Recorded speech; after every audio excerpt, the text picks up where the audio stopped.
Welcome to Agentforce World Tour DC. So there's been a new topic of conversation at my dinner table. I have a son in college, and every time I get together with other parents, the question is always the same. What major is AI proof? Then I go to work, and the question follows me there. Will AI take my job? This question looms large for all of us, but this is what I firmly believe. The skills that make us human are exactly what will win in this new era. Empathy, judgment, the ability to navigate a crisis.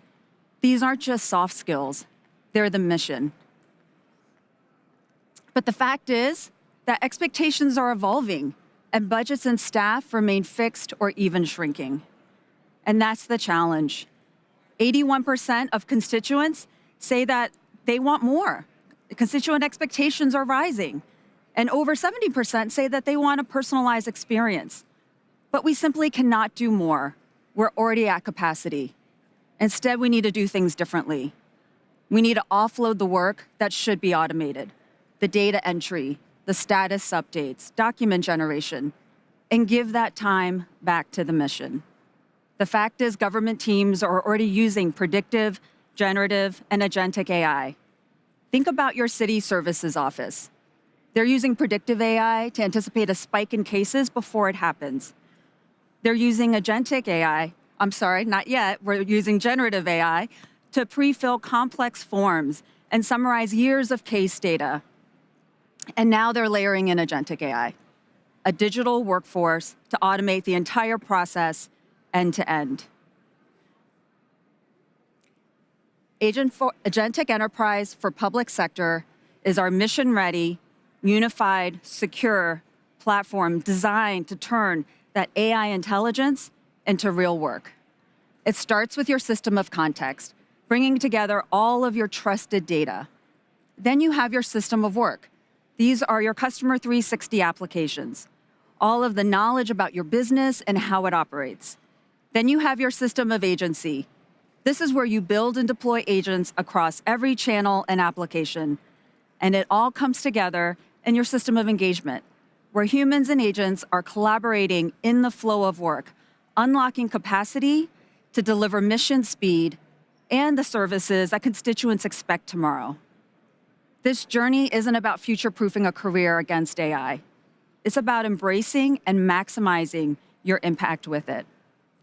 Last year, the United States Postal Service joined us to share more about their now and future journey with AI.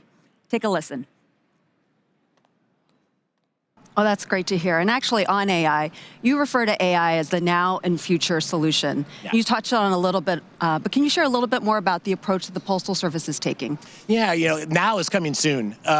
In the summer, we're going to be switching our call center platform to a cloud-based application where we have natural language interactions. Instead of a menu-driven IVR, we're going to move it to, hey, in a few simple words, what can we help you with? That'll be the start of our AI journey.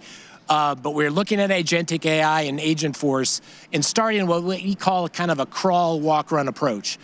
We are a government agency. We have privacy concerns. We have image and brand issues. We want to make sure it doesn't run wild. So we're going to start with the crawl and use our 1,600 agents as an incubator. They will then have the natural language, hey, what is the issue that the customer, go through that tremendously large knowledge base, synthesize responses, and then we'll move to adding additional data sources to be able to strengthen the next best actions and resolutions.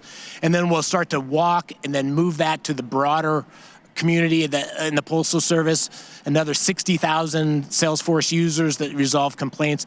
And then the run is we turn that around and through chat functions, we'll let the customers enter in and then work it that way. So we're really excited about it, but we're going to work in that crawl, walk, run, and that's going to start here soon this summer. That's fantastic.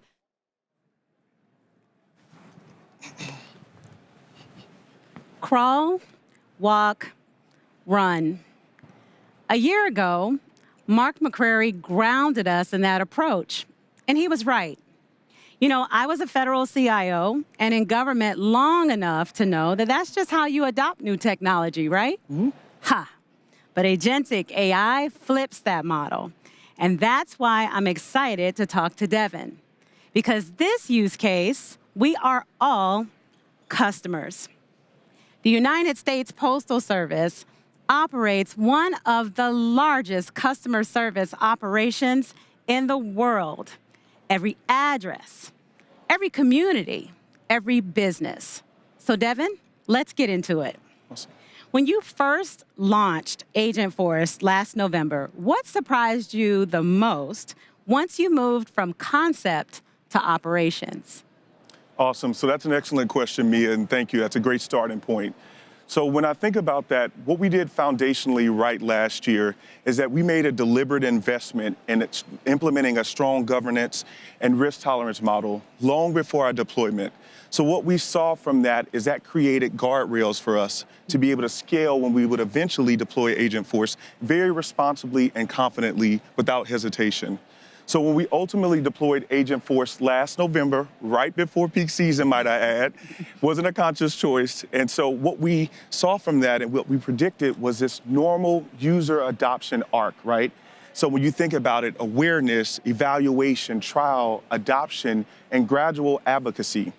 But what was most surprising in that scenario was how quickly our user base evolved from phase one awareness to this full shift to full out advocacy. Wow. And so it was in that acceleration that we learned that this wasn't just another tool or a better built mousetrap. This was a core fundamental shift in our operating model. What was interestingly and even more surprising was that conversations with our senior leadership almost took that same trajectory and path. So questions rapidly evolved from what is this technology and what does it do, to how quickly can we scale it and deploy faster. And so those were key unlocks. What we recognized is we were yielding from the benefit of setting governance right upstream, and that we were able to get that right where we were able to scale confidently. We were able to understand our public and realize our public trust mandate and further our personal mission, universal service of mail and package delivery to every American public. So what was key from that was that what we learned was that it wasn't about, the technology, it was about how quickly our organization evolved and embraced agents as part of our core operating model. Well, I like that. That's a great segue into what was the misconception, the biggest misconception about the technology before you deployed, and how did that change once you were live? You said, your leadership leaned in and they stopped asking about the technology, but what was the biggest misconception?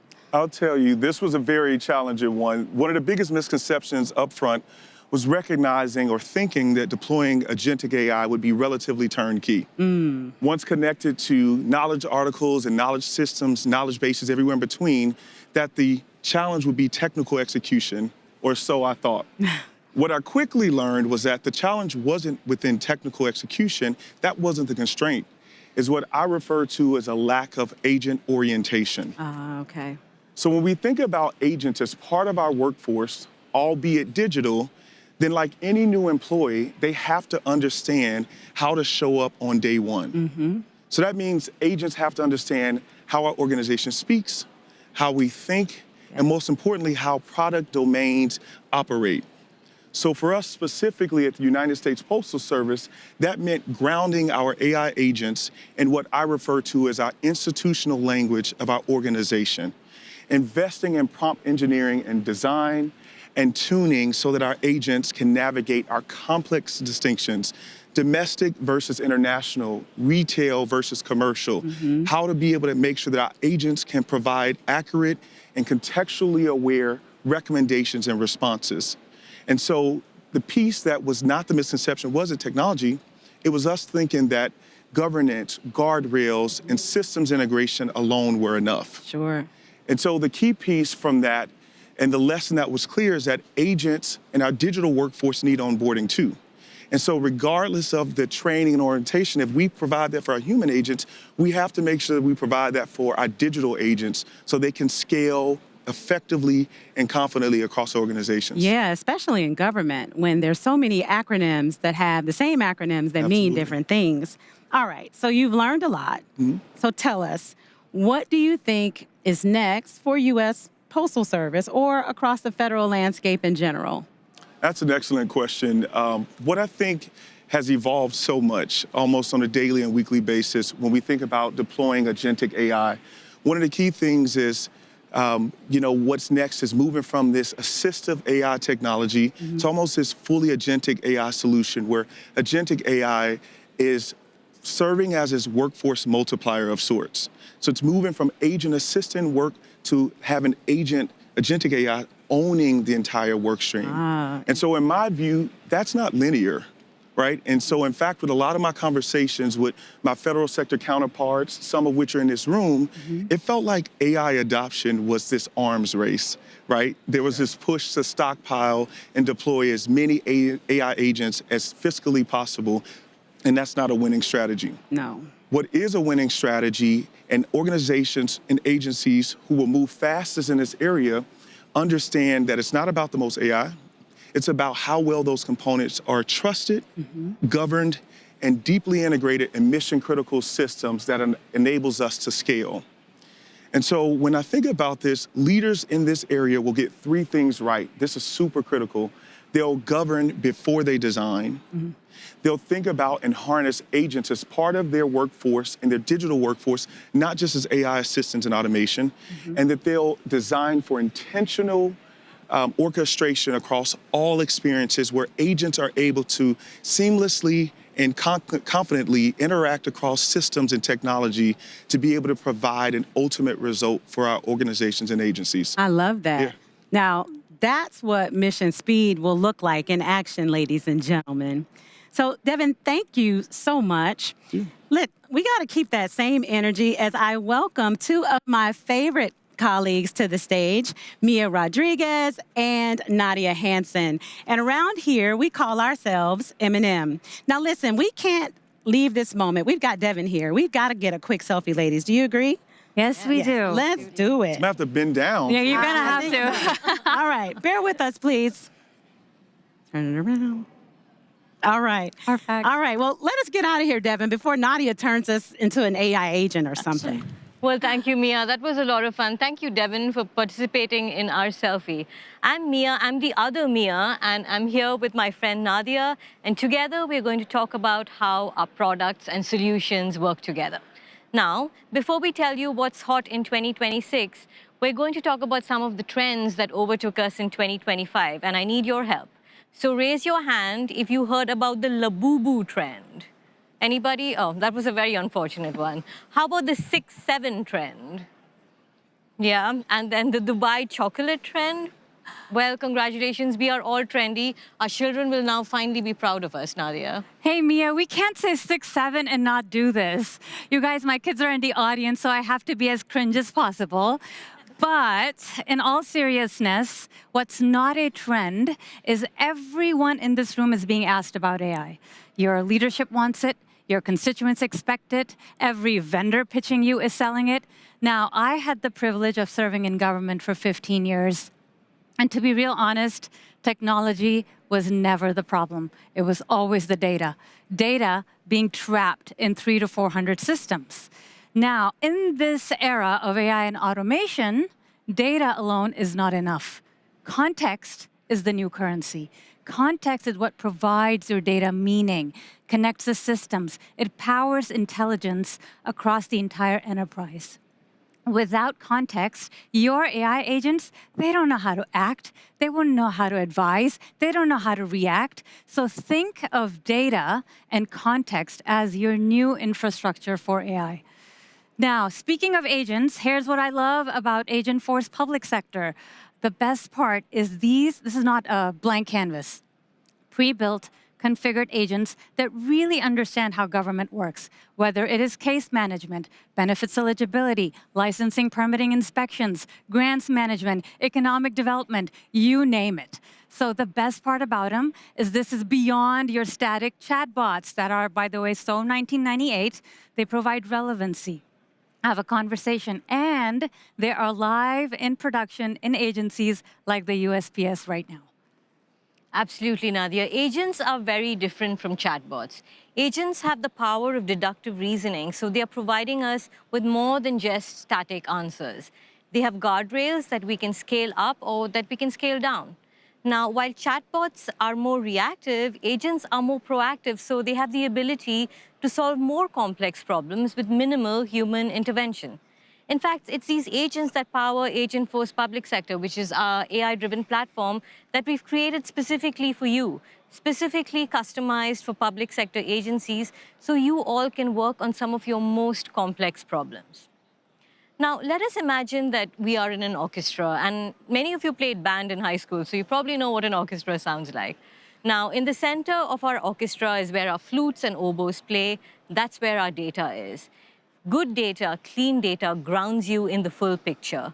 Good data ensures that we make less errors, we have full decision-making power, and we have more accountability.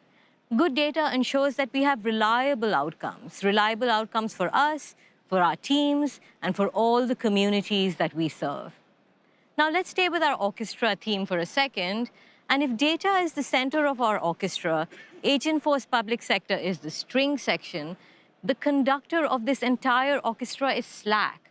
Slack is truly the center of effective collaboration. Your teammates, your agencies, your contractors, all of you are speaking in this secure environment. You have access to workflows, recaps, all your history, all your conversation, accessible all the time. Slack is truly what makes this orchestra make more beautiful music. So then, if you need a higher degree of compliance, we have an instance of Slack, GovSlack. GovSlack is both FedRAMP High authorized as well as IL4 authorized. So you can be rest assured that all of your conversations are happening in a super trusted environment. Now, to tell us more about trust, it is my pleasure to welcome my friend Karen on stage. Hey, Karen. Welcome. Thank you so much, Nadia. Thank you so much, Mia. I'm so excited to be here with you today, and I'm excited to hear how we're bringing data, my love language, apps, my playmakers, and agents, my secret weapon, all into the flow of work with Slack. This creates a winning team on a platform that is mission ready for any public sector use case. As a product manager, I live for the moment to be able to bring the right products and capabilities to you, to the right people. And as we know of March Madness, we know that every second on that clock matters and that you need answers right now. So let's move at mission speed. Today, I'm excited to announce our new industry innovations and compliance achievements. Coming this summer, we have Agentforce that will achieve IL5 on the most secure defense environment. Next, we had field service and operations, bringing you unified scheduling and offline mobile capabilities. And finally, we have Agentforce IT Service for public sector, providing you AI agents that independently handle IT requests. So what does this all mean in practice?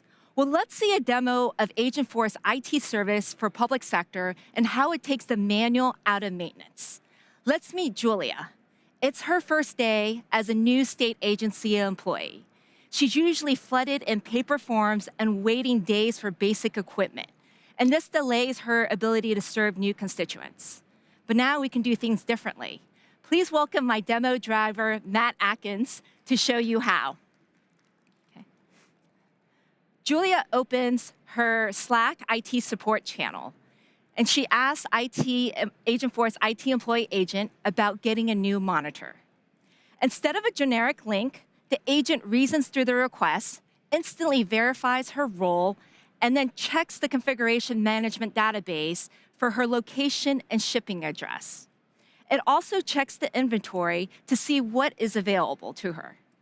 The agent now has independently processed the requests. The agent asks if there's anything else that Julia needs help with. Julia is unable to connect to the VPN. The agent brings back common solutions from a knowledge article, which saves Julia time from having to search her onboarding documents.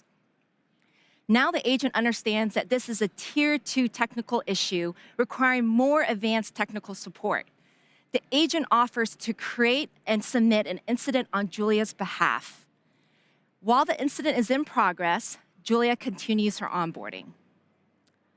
Now, let's join Mark, an IT specialist who's just starting his day. He immediately sees the incident in his Agentic IT service. And with Agent Assist on the right-hand side, he's able to see a number of employees that are able to also having VPN failures. He checks the detail, he validates the pattern, and confirms there's a number of issues across the agency. With mission speed, Mark is able to promote this to a major incident so it can be prioritized. Now the incident is in progress.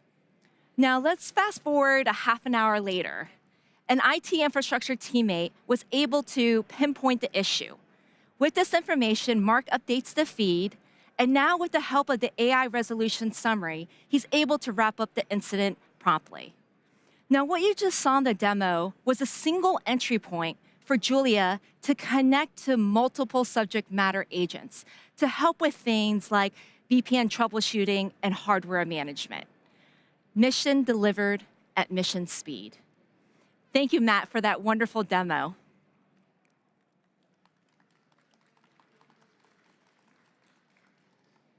Agentforce helps IT departments scale and be efficient without adding headcount while reducing resolution time.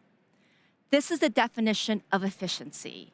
But we know in public sector that when you give the agents the power to now access system logs, well, now the conversation changes to governance. With public sector, efficiency means nothing without the certainty of trust and the mission-grade security of Agentforce. Let's check out this short film.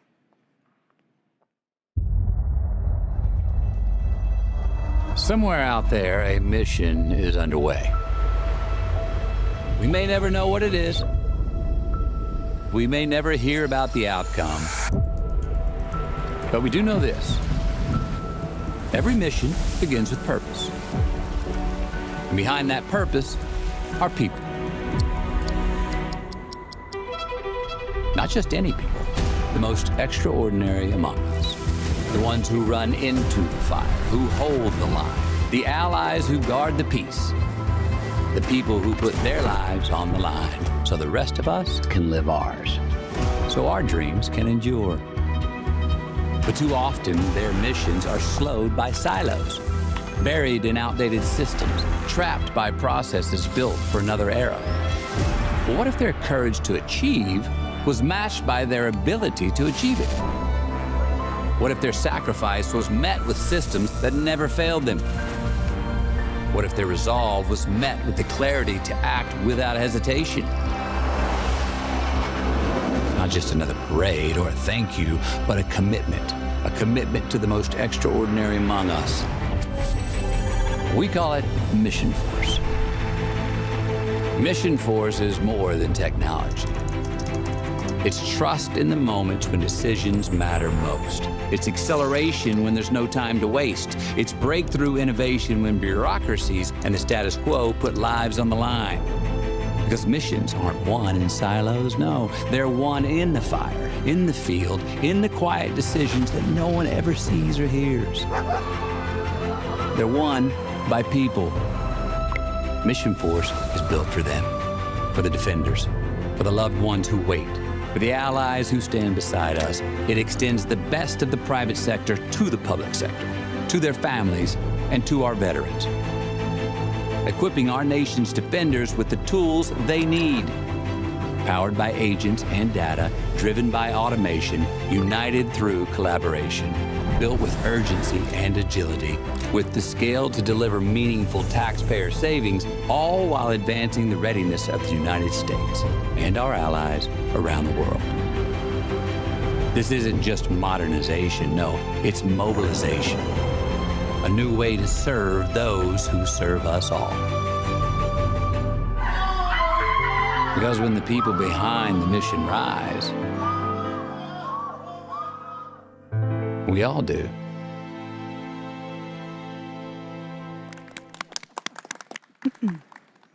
And the mission for the U.S. Army Human Resource Command is to serve the 9.2 million soldiers, veterans, and civilians through their Army Service Center. To tell us more about their modernization journey to a digital front door, please help me welcome to the stage Colonel Christopher Brown. Hey, Susan, I'm not sure how I follow that. No. Like, It's come on, inspiring, right? But so is the work that you are doing. And we were talking earlier, but just about the groundbreaking progress and the thinking that's going into the work. So to not delay it any further, please share with the audience a bit around your journey to the digital front door, and also just like what you were able to unlock for your teams in terms of mission readiness and scale. Absolutely. So as you can imagine, as the video highlighted, the people, right? That is our business. And I've said for years, it can be a messy business, but it's something we can't fail on. We have to do it right. And through Salesforce and this digital front door that we're building and implementing, we're going to get it right this time. So we're going to deliver solutions to our customers. As you said, that's over 1 million service members that wear this uniform, almost another 10 million veterans that used to wear that, plus their families. And so that's a critical need to get it right. And so that means we've got to take the new technology and be willing to replace our old legacy systems with that. And so what we're doing is opening up that digital front door. Initially, it's going to be in-house, but to a call center that those 10+ million veterans and service members can reach out to get their questions answered. Today, they have to send an email, they have to pick up the phone, and they have to deal with a customer service agent. That won't go away. As you said earlier, that we have to keep up that base and that partnership of the human and the technology. And so we're going to continue to do that, but we're going to integrate a digital workforce. And so that will allow us to now pull off some of the jobs that are a little more mundane and allow that digital workforce to take care of that while the humans take the more complex problems and work those, right? Those are the things that need human touch. And so that's our vision. That's how we're implementing the digital front door and starting right now to change the way Human Resources Command does business. Well, that's great. I mean, just describing is exactly the ideal scenario, right? Is that partnership with humans and agents. And in implementing this project, you guys have been able to achieve tremendous results. You finished this 4 months ahead of schedule and under budget, which we don't often see. So can you share with us a bit about your approach and how you're able to achieve those results, but also like the value that you've seen so far? Absolutely. So this is a balance, right, when it comes to implementing a new system. We can't do it by ourselves. We called on Salesforce to come in and help us, right? And through that partnership and other partnerships, right, like listening to the USPS and what they went through, learning through other agencies, we've changed the way we do business. It's no surprise to you that the government is a little bureaucratic and maybe slows things down. And it usually is faulted on risk, right? Nobody wants to take risk. So we've taken a different approach. We've looked at industry and said, let's do more of what they do. Let's take that agile approach and that fail fast mentality. And so I've challenged my entire workforce to do exactly that. Take risk and fail fast. And they know what their boundaries are and where they can or can't take risk and when it needs to come up to my level. But through that process, that new mindset, the partnerships that we have and the ability to pull in new technology, it has really allowed us to accelerate where we're at. The other piece is, as you heard with business processes, the willingness to change business processes and harness the technology as it exists. So again, we like to overcomplicate things. We like to customize things and do it our way. Well, when we can not do that and we can use something that's more off the shelf, exponential growth. And so that's one of those amazing things that I've seen through this process with our partners here to really move us ahead. And honestly, win me a few favors with the boss. That's great. And, and thinking about that, right, and being able to even change the way that you implement and you look at it, I think in this age of agentic enterprise and AI, we have to. We can't implement the software from 20 years ago, the way, and apply those principles to the way we're operating today. So as you think to the future, and what does the agentic future hold for your digital front door? All right, so I told you earlier, I'm a career human resources, so I'm not an IT guy. I'm the guy that's been out in the field doing the work. So I've been imagining this for 20 plus years. How would I do it different and do it better? And this is it. This is what we're going to do. We're going to implement agents that from the outside, right? So as a customer, I reach out, I start a chat, and it says, okay, Chris Brown, glad to talk to you today. I see that you are overdue on your casualty notification documentation. Do you want to update it? Well, that wasn't what I was here for, so no. It'll say, okay, I'll email you and remind you that you need to do it. How simple is that, right? Now let's go internal to the system and let's change the way that we're processing things. And so we're implementing agents. So what used to take weeks and months to process because this person had to look at it for this piece of data, this person, and right, it went through this long process. Now we have an agent or agents, let me rephrase that can touch all those pieces. And I'm not changing who sees it in the end, right? That person's still sitting there to be the final validation.